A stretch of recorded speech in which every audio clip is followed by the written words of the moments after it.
Now, most of you are familiar with the Sega Genesis.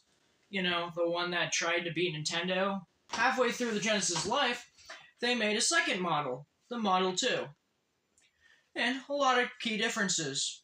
But what if I were to tell you that there was another Genesis? And you would think, oh, maybe it's improving on problems of the Genesis Model 2, like failing to Nintendo. This is the Sega Genesis 3, also known today as the Model 3. This console wasn't even made by Sega.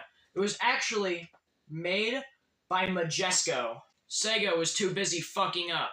32X! Some bullshit was caught in my throat. But this was one of the many last-ditch efforts to keep the Genesis alive that the Sega had.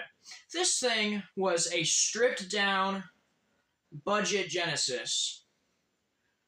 Kind of like the Master System 2, or the NES Top Loader, or the SNES Junior. Sold for $50 when it came out. Except here's the thing. This console isn't that common because I think it was Majesco's distribution. I mean, they didn't distribute these very well. These only got into some stores. Not every store got them. And yeah, they were $50. But I mean, come on.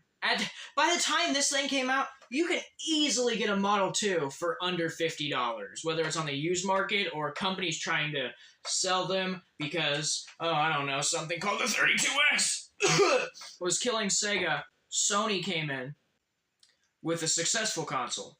So this didn't really sell well. I mean, you will not understand how small this is until you compare it to a Model 2.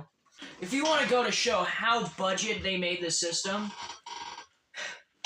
you turn it on and there's no power indicator. No.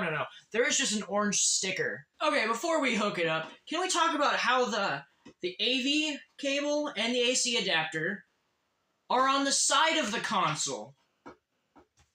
So this is the back of the console, right? No.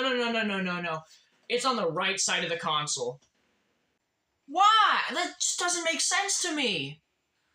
I mean, was it really that much cheaper to just put the ports on the other side versus remodeling the internals so it'd go on the back? Might be hooked up like this. You know, maybe the controller ports are just on the side and everything's sideways.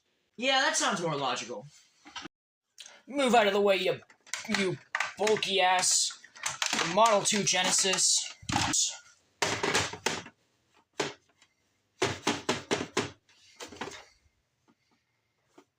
Wait a minute. Yeah, remember spending $200 on a CD add-on for your Genesis? That $200 CD system doesn't fucking work! I get it, the Model 3 is a budget system, but it doesn't work with the Sega CD? Is it that much more to put a Sega CD port on the Genesis? But hey, we can ignore that. Right? It's got a cartridge slot. And the Sega 32X came out the same year, so it has to work with that, right? Sega was trying to promote that to get that to work, right? No, it doesn't. This little piece of shit doesn't even work with the 32X. No, I don't really want this in my house.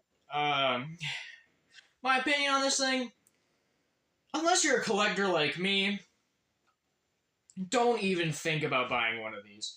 Because you can buy a Model 1 Genesis or a Model 2 Genesis for about the same price, or even less, than a Genesis Model 3. Why would you buy one of these? It doesn't work with a Sega CD, it doesn't work with a 32X. Not saying that most people will buy them anyways, but it's still... There's just no reason to own one of these anymore. Unless you're a fucking collector or just a Sega nerd.